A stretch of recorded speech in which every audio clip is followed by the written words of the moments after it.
Today on my Chemco Xciting, I'm going to be adding a voltmeter, a USB plug, or not a USB plug, but these parts right here. I got my stuff set out. I got an on-off switch, I got a voltmeter, and I got a 12-volt socket that I've got a USB adapter for, but that 12-volt socket will adapt to anything that I want to plug into it, like my GPS. So we're going to show you today how we're going to go about doing that. By no means am I an expert in this, so I'm going to use my trusty service manual to help me figure things out and how to get this stuff apart. So let's get started. So they're going to be on the dash up here, and what we've got to do is we've got to figure out how we're going to get the wiring back to the battery. So I imagine I'm going to have to take all this stuff off to get to it. Hopefully I don't have to take all of it.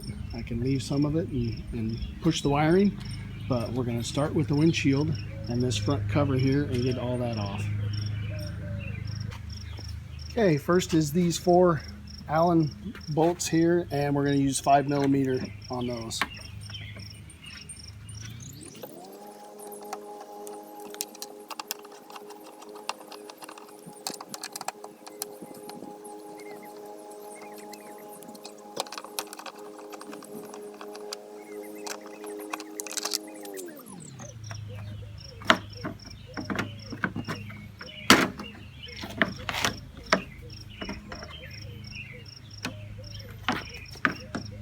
There's clips here. Push underneath and out on those. I'm gonna have to get a screwdriver for that.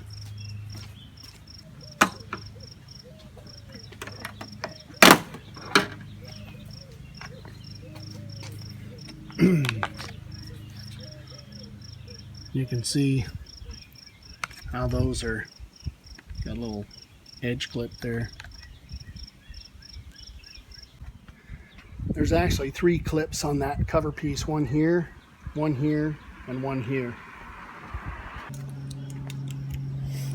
And for the windshield, we have 4 10mm bolts.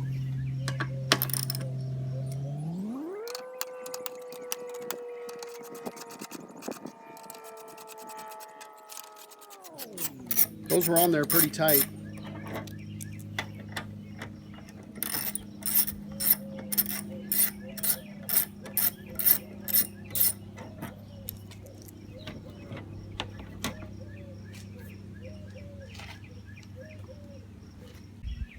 Remove this windshield mounting bracket with 4 6mm hex.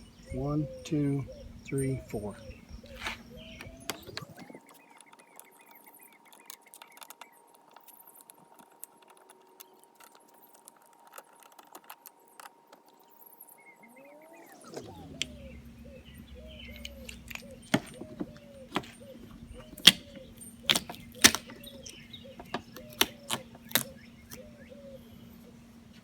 There's some rubber pieces here that probably for vibration. Make sure you don't lose those. Those were stuck pretty good.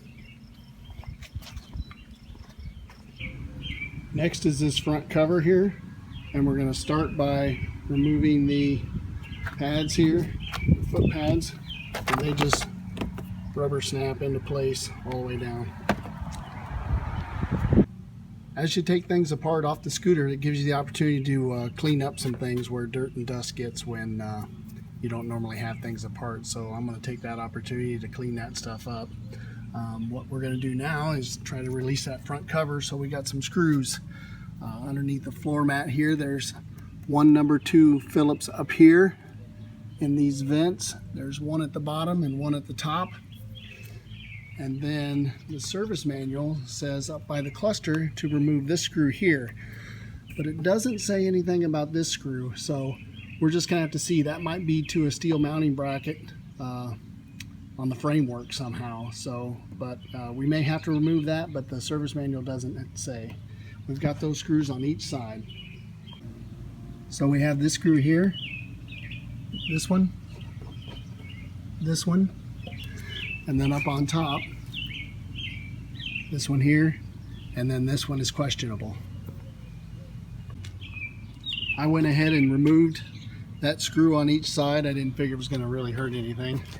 And then there's also one other screw, this number 2 in the front.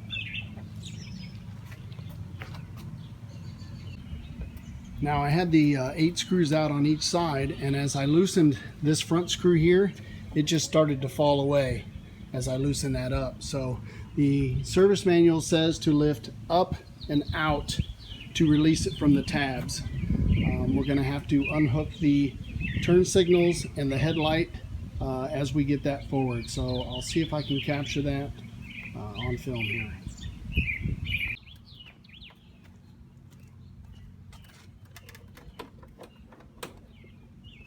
Oh, that was very easy.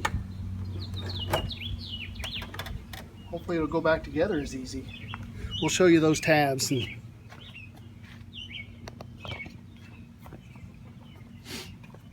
There was nothing really holding it in there, the screws. So we've got turn signal here.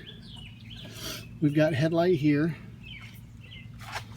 And we've got another turn signal here. And that's just hanging on there. Note how the wires loop around these steel brackets there.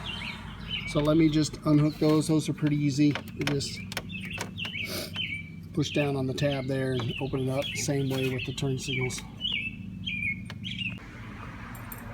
Okay, let's take a closer look at this front cover here. I applaud Kimco for how they put this thing together. There are guide tabs all along this whole edge on either side and guide tabs here, but none of them, and I repeat, none of them are locking tabs. So once you get the screws out, you can just slide that piece right off of there. And Kimco, I applaud you for that, because it just makes things so much easier. I know we don't have to get underneath here very much, but changing out the headlight is something that will make this, you know, no tabs will make this much easier for that in case our front headlight burns out.